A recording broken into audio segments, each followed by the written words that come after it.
Mukije mwese bakunzi ba Emotion Talent TV, ni wa musesenguzi wanyu Abdul Uwimana. Muraho aho muri mwese, ndabaramukije bivanye n'umwe wese ahantu ari, birashobora kuba ari mwiriwe canke ari mwaramutse, kandi bivanye n'igihe uboneye iki kiganiro. So ndababwira mwese ati Imana ikomeze kubana namwe no kubagirira neza cyane. Ni kwa kundi nyene muri bwa busesenguzi, ariko nongera ndababwira nti Emotion Talent ikeneye yuko mukora subscribe, like, share na comment muri gwa rukundo, kwa kundi nyene tubandanye dutera imbere kandi tumenya byinshi cyane. Ntiwibagire kandi ko dufise WhatsApp ya Emotion Talent Fans. Urashobora kuraba nimero ziri kuri screen yawe, hanyuma ukadutelefona canke ukatwandikira kuri WhatsApp ukatubwira tukagushira muri groupe ya Emotion Talent Fans. Yego. So rero kuri uyu mwanya canke muri aka kanya tugira turabe, turabandanya muri Kongo, turavuga bijanye na Masisi, Rubaya, hose turahazenguruka na Minembwe, turajayo turabe ingene ibintu bimeze ku mirongo y'urugamba. Ariko imbere ya byose reka tubanze duce mu bintu bimwe bimwe, turabe impamvu y'ibintu runaka. Kubera iki abatavuga rumwe na leta ya Tshisekedi muri Kongo badashaka yuko ibwirizwa shingiro rivugururwa? Kubera iki badashaka yuko rivugururwa? Mbega ninde abiri inyuma? Ivyo byose nivyo tugiye kuraba ngaha. So ati rero dutangure gutya, ni kubera iki abatavuga rumwe n'ubutegetsi bwa Felix Tshisekedi muri Kongo badashaka yuko ibwirizwa shingiro ry'igihugu ca Kongo rikogwako? Mbega iryo bwirizwa shingiro ryabonetse gute? Mbega iryo bwirizwa shingiro ryo rivuga iki? Rivuga iki ubwaryo kuwoshaka kurivugurura canke kugira ico ahindurako? Rivuga iki? Vyose turabibona muri iki kiganiro. Reka rero tuje ku muriri. Kwanza nagira ndababwire yuko ibwirizwa shingiro rya Kongo ryonyene ubwaryo ryiyemerera kuvugururwa, riravyiyemerera. Ariko kubera iki abantu badashaka yuko rivugururwa? Impamvu nizi zikurikira. Mu busesenguzi bw'iwanje nakoze, ibyo naravye, ibyo nasomye, iki byose bimeze uko. Impamvu ya mbere ituma ibwirizwa shingiro rya Kongo bari abantu batavuga rumwe n'ubutegetsi badashaka yuko rivugururwa, impamvu ya mbere iva mu gihugu c'u Rwanda. Ntihagire n'ubundi muntu akubwira izindi mpamvu nyinshi. Impamvu ya mbere iva mu gihugu c'u Rwanda, bivanye nuko iri bwirizwa shingiro, twovuga yuko hariho umuvukanyi yitwa Ombe Nyamuhombeza, numvisha rigereranya n'igoti n'ikostime yashonwe kuri size ya Kagame na Kanambe wiwe, batazira Joseph Kabila na Museveni. Ati bimeze gute? Nukuvuga muri rijya bwirizwa, mwibwirizwa shingiro rya Kongo harimo ingingo zimwe zimwe ziteye amakenga ku buryo uramutse ufashe ibwirizwa shingiro rya Kongo ukaraba n'amashuri abanyekongo bafise uca wiyumvira ati iki gihugu gifise abantu bize canke gifise abasazi.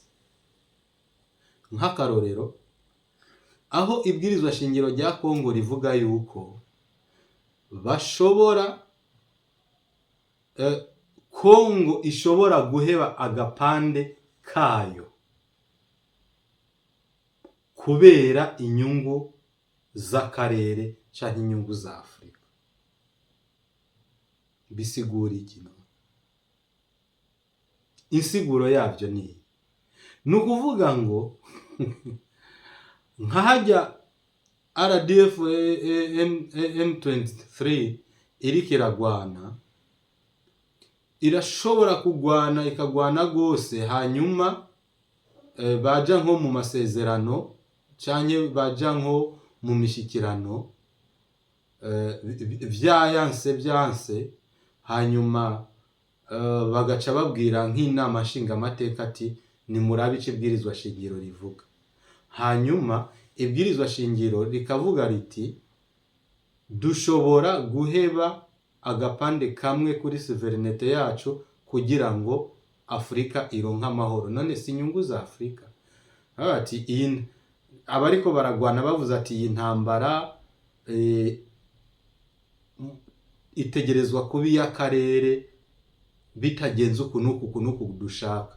Hanyuma Kongo, abanyekongo bakavuga ati aho kugira ngo akarere kagira ingorane canke Afrika igira ingorane bivanye n'izi ntambara, ni kimwebwe mushaka? Dushaka Goma na Bukavu canke dushaka Kivu y'amajepfo n'iy'amajaruguru. Okay, Kongo igaca ivuga ati ibwirizwa shingiro riravyemera, ni mu bikate mu bikureho bibe igihugu cigenga. Bisigura iki? Bisigura yuko abubatse rijya bwirizwa shingiro bari barateguye yuko hazobaho balkanization muri Kongo. Hama iyo balkanization ibwirizwa shingiro rya Kongo ryonye n'ubwaryo akaba ari ryo riyemera. Niho ucubona yuko murabizi yuko intambara ziriko ziraba muri Kongo zatanguye mu 1996, ariko siho zatanguriye. Niho twebwe twabibonye, ariko burya zatanguye imbere ya 90 muri za 80 na Museveni amaze gushika ku butegetsi, kuko niho batanguye gutegura umuzo wo kuja muri Kongo. Niyo mpamvu mubona FPR itanguye kugwana mu Rwanda, bagiye mu mishikirano na Habyarimana, aho kugira ngo bumvikane kandi imishikirano yabaye yabahaye ikaze mu gihugu. Yemwe mbere bamwe na bamwe mu bantu bo muri FPR bemerewe, hariho ibibanza bagira bajemwo muri leta, ariko baravyanka bemera kumwica. Kubera iki? Kubera yuko intumbero yabo ni kwari ugufata u Rwanda gusa, bategerezwa no gufata na Kongo. So Kongo ntibari kuyifata. Perezida Juvenal Habyarimana ari wari perezida w'u Rwanda, ntibyari gushoboka. Ivyo murabizi mwese, turabizi twese, kuko Habyarimana murazi ubugenzi yari afitanye na Mobutu Sese Seko. Wari kubicahe, na cyane yuko Habyarimana murabizi yuko atari umuntu w'inda nini. Nuko umuntu yavuye ku butegetsi usanga hari bivanye n'ubugiyeho, ushobora gusanga hari ikintu ashaka kumuvugaho uko ashaka, kubera yuko ebana ibintu biragoye. Ariko Habyarimana barabizi yuko atari umuntu w'inda nini. Murabizi mwese ivyo yakoze, ivyo yakoreye ico gihugu, kandi akabikora neza. Ata gihugu ca Kongo asahuye, ata Buganda ashwanye nabwo, ata Burundi avuganye nabi nabwo. Ni vyinshi bisigura yuko ubutunzi bw'igihugu bwakora ico bukwiye gukora, bugakorera abene gihugu b'u Rwanda. Urumva ntanda nini yari afise, rero ntibyari gukunda yuko bamukoresha mu gutera Kongo, naco yari kuja kuronderayo. niyo mpamvu FPR Inkotanyi yahisemo kumwica kugira ngo imigambi yayo ntazoyihagarare mu ntuze mu nzira. Murabizi kandi ko igihe FPR itera u Rwanda yakoresheje abo twokwita ngo abahutu b'inda ndende, bagiyemo twotinya kubivuga, abo bita ba Kanyarengwe, nubwo ivyabo vyaheze nabi mugabo bari barakoreye FPR. Rero FPR ishatse kuja muri Kongo yakoresheje ba Kabila, koresha ba Kabila. So rero FPR imaze gushika muri Kongo yaragiye ikora ibishoboka byose. Murabizi yuko umusirikare w'u Rwanda yitwa General Major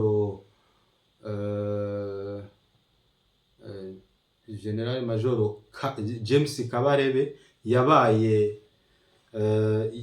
chef d'état major wa Kongo.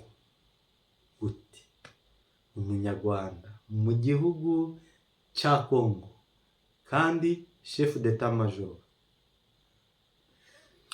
barakora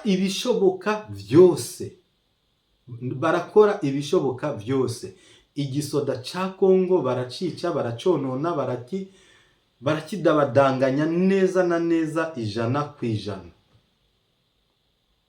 Baja mu ibwirizwa shingiro ry'igihugu baridoda uko bashatse, bashiraho abafundi bo kurishona uko bashatse, bariteratera ibiremo ariko vyibendera ry'ibihugu vyabo. Nukuvuga ngo nimba ibwirizwa shingiro rya Kongo wari nk'umwambaro w'igihugu ca Kongo, wari umwambaro w'igihugu ca Kongo ariko ari size y'u Rwanda n'Ubuganda, kandi n'amabara y'uwo mwambaro ari amabara y'amabendera y'u Rwanda n'Ubuganda. Niko byari bimeze. So rero ntabwo bahemukiye igisoda gusa, baragiye baja no mu mategeko bivanye n'ico bategura kuzokora. Ico nababwiye ati ico bashaka kwari kuzogira balkanisation, bakabalkaniza Kongo, bakayikatakatamwo ibipande kugira ngo ntizokwigere igira amahoro. Kandi ku by'ukuri n'ababinda ndende bo muri Kongo bariko baravuga ngo ibwirizwa shingiro ngo ntihagire ikirihindurwako, ikintu kimwe batazi nuko bijya bintu biramutse bibaye, cyane cyane ntarabyibagira mbwire nk'abantu babaza Bukavu na Goma bumva uru rurimi ndiko ndavuga, iki kintu mukigwanye, musayidire canke mwisayidire, munasayidira Felix Tshisekedi hashobore iri bwirizwa shingiro ryanyu rishobore kuvugururwa. Kuko nk'umunsi ako gace murimwo koramuka kabaye Repubulika yigenga, munsherane muzogira ingorane nyinshi. Mufatire ku karorero bamaze kubereka ku minsi mumaranye bafise Goma na Bukavu. Murabu bwesikoro bamaze kubagirira, ubwicanyi bamaze kubakorera, ibintu byose bamaze kubagirira. Nukuvuga ngo niyo Kivu y'amajepfo n'iy'amajyaruguru vyoba igihugu cigenga, hazoba hatwagwa n'umukuru w'igihugu akorera ku mategeko y'u Rwanda n'Ubuganda. Inyungu zose zizova ngaho zizoja mu Rwanda no mu Buganda. Niyagira ubwenge akamera nka Kabila agashaka kugira ubwenge ati igihugu nicanje nkwiye kugifasha, nimumvire mu gihugu tabo, intambara zizokwama ngaho. Intambara zizokwama ngaho. Kandi murabizi Kagame kwica si ikibazo ciwiwe,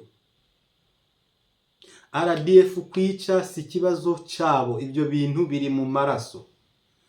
So bana ba mama no babwira ati uwogira ubwenge yo kwiyitaho, mukita ku by'iwanyu muri Kongo, mugafasha Felix Tshisekedi kubashikanaho yifuza kubashikana. Ibyo bintu byo kuvuga ngo ashaka kwiha iyindi manda, uwo Kagame mushigikira atwaye manda zingahe? Kuko no mu 1996 igihe yatera Kongo, burya niwe yatwara igihugu. None mwumbwira ngo Pasiteri Bizimungu yatwara ikihe gihugu?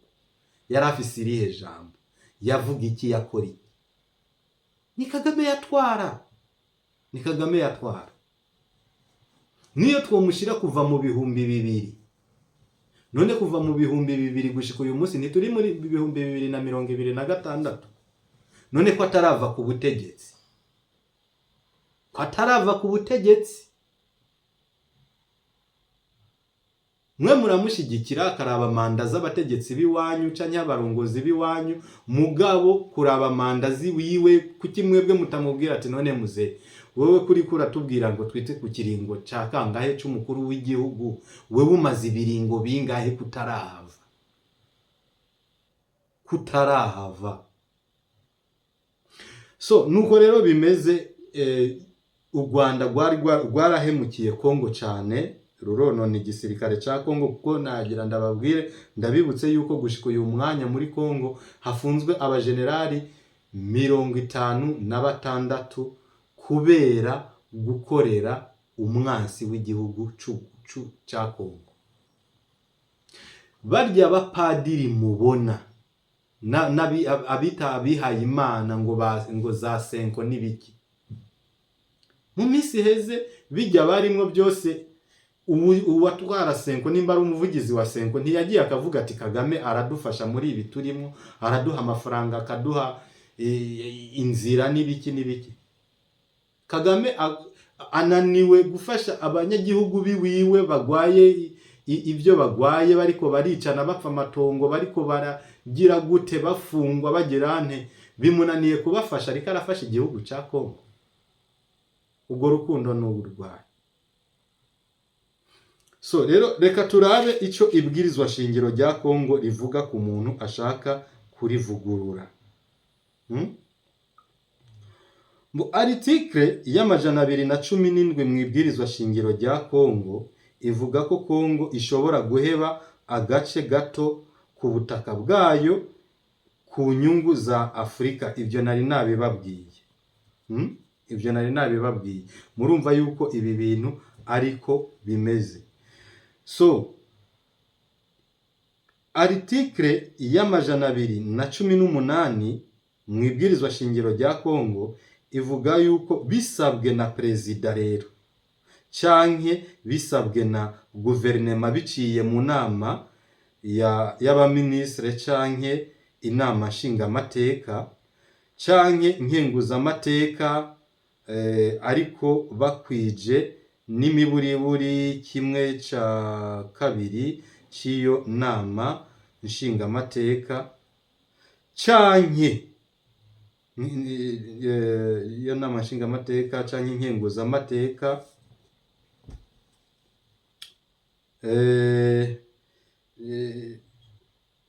canke abanyagihugu 100,000 b'abanyekongo baramutse bashize imikono hamwe, amasinyatire 100, izo sinyatire zigaherekeza urwandiko rusaba guhindurwa kw'ibwirizwa shingiro canke kuvugururwa kw'ibwirizwa shingiro, bakabindikira inama nshingamateka na nkenguzamateka. Ivyo bintu birashobora kwigwa, hama hakigwa ingingo zishobora kuvugururwa mu ibwirizwa shingiro rya Kongo. None mwibaza yuko bajya ba Fayulu n'abandi bariko baraja mu mabarabara bagwanya yuko iryo bwirizwa rihinduka? Mwibaza yuko ibi bintu batabizi? Barabizi.